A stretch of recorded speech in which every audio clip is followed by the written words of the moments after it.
If you are about to pull the trigger on a new camera, you need to wait.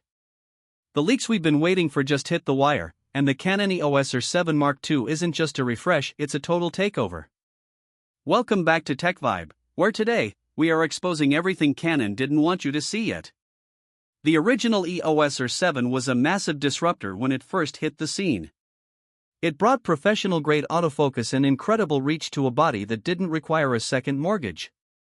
But as the mirrorless market has evolved, so have our expectations.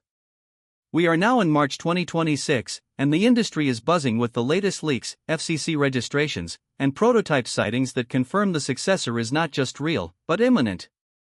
The Canon EOS R7 Mark II is shaping up to be a total takeover of the APS-C world. According to the latest technical data and industry roadmaps, Canon is preparing to launch this camera within the first half of 2026. This isn't a minor spec bump, it is a fundamental shift in how Canon treats the crop sensor format.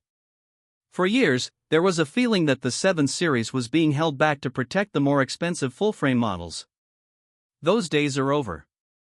The specs pointing toward the R7 Mark II suggest a baby R1 or a mini R5 that might actually outperform its full-frame siblings in specific, high-demand scenarios. The heart of this new beast is a brand new 39.1 megapixel sensor. While there has been a heated debate in the community about whether this is a traditional back-illuminated sensor or a fully stacked design, the latest readout speed tests suggest performance that is essentially indistinguishable from a stacked chip. We are looking at a sensor that can handle data fast enough to virtually eliminate the rolling shutter or jello effect that was the primary complaint with the original model. For wildlife and sports photographers, this is the holy grail. You are getting nearly 40 megapixels of resolution, which, when you factor in that 1.6 times crop factor, gives you more pixels on a distant subject than almost any full-frame camera on the market. You get the reach of a 600mm lens while only carrying a 400mm, now supercharged with a sensor that can finally keep up with the fastest action on the planet. But a sensor is only as good as the brain behind it. The R7 Mark II is confirmed to inherit the DIGIC Accelerator architecture seen in the flagship EOS R1. This isn't just about faster menus or smoother operation, it is about neural network processing. We are talking about an autofocus system that doesn't just track an eye, it predicts movement based on the specific sport or animal you are shooting. Whether it's a soccer player turning their head or a hawk diving at high speed, the R7 Mark II is designed to stay locked on with a hit rate that was previously reserved for $5,000 professional bodies. The intelligence of this system can recognize subjects in chaotic environments, ensuring that even if an obstacle passes between you and your subject, the camera knows exactly where to keep the focus. When it comes to raw speed, the numbers are staggering. The electronic shutter is expected to hit a blistering 40 frames per second with full autofocus and auto exposure tracking. Because of the improved sensor readout, you won't have to worry about backgrounds warping during a fast pan. Canon is also including a pre-continuous shooting mode that captures frames before you even fully press the shutter button. This ensures you never miss the exact millisecond a bird takes flight or a baseball meets the bat. For the cinematographers and hybrid creators, this is where the R7 Mark II truly separates itself from the competition. The latest leaks are pointing toward internal 8K 30p recording. 8K on an APS-C body was once thought to be a pipe dream, but here it is. For those who don't need 8K, the camera offers oversampled 4K at 60 frames per second in a new, uncropped 4K 120p mode for buttery smooth slow motion that remains incredibly crisp. To handle this massive data stream, Canon is finally moving away from the dual SD card setup. The R7 Mark II is expected to feature a hybrid slot system with one CFexpress Type B and one UHS-2 SD card. This allows for the high bitrate raw video recording that professionals demand while still offering a cost-effective backup option for everyday shooting. The FCC CAL design of the camera is also seeing a major overhaul. One of the biggest complaints about the original R7 was the unique placement of the rear dial. Canon has listened to the professional community. Leaked chassis designs show a body that is slightly larger, more in line with the EOS R6 series, with a traditional professional control layout. This larger body isn't just for comfort, it is for cooling. The R7 Mark II will utilize a sophisticated passive thermal management system, allowing for significantly longer 8K and high frame rate 4K recording times without the dreaded overheating warnings.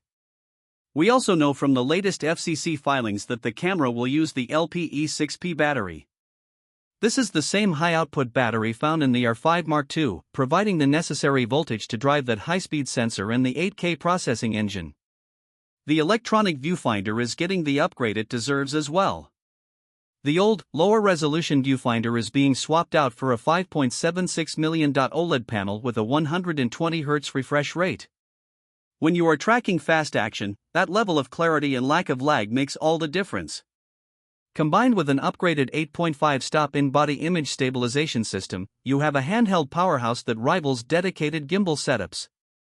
This stabilization isn't just for photos, it has been refined to eliminate the corner wobbles that sometimes affect wide-angle video on stabilized sensors. Strategically, Canon's timing for 2026 is perfect. They have allowed the full-frame market to stabilize with the R5 Mark II and the R1, and now they are ready to reclaim the APS-C throne. By positioning the R7 Mark II as a high-performance alternative, they are catering to a massive audience of photographers who prioritize reach and speed over the shallow depth of field of full-frame. The predicted price point is sitting between $1,999 and $2,299. While that is a jump from the original, when you consider you are getting a mini flagship with performance that rivals cameras twice the price, the value proposition is undeniable. The R7 Mark II represents a turning point where crop sensor cameras are no longer seen as entry-level or compromised. They are specialized tools for specialized work. Whether you are deep in the woods waiting for a rare bird or on the sidelines of a professional stadium, this camera is designed to deliver professional results in a package that is lighter, faster, and more versatile than anything we've seen in this segment. As we approach the official announcement, which many insiders believe will happen before June 2026, the excitement is only building. The combination of a high-resolution 40-megapixel sensor, 8K video, and the processing power of the R1 flagship makes this the most anticipated camera release of the year. If you have been waiting to upgrade your kit, the wait is almost over. The Canon EOS R7 Mark II is coming to redefine what is possible with an APS-C sensor, and it is going to change the game for creators everywhere. The question you have to ask yourself is, do you really need full frame when a crop sensor can do all of this? For most of us, the answer is becoming a resounding no. Canon is clearly betting big on the future of APS-C, and the R7 Mark II is the spearhead of that strategy. We will be covering every update, every leaked image, and eventually the full hands-on review right here on TechVibe. If you want to stay ahead of the curve and know exactly when the pre-orders go live, make sure you're subscribed with notifications turned on. This has been your deep dive into the next revolution in the Canon ecosystem. Get your gear bags ready, because the king of the crop is returning. Thanks for watching TechVibe, and we will see you in the next one.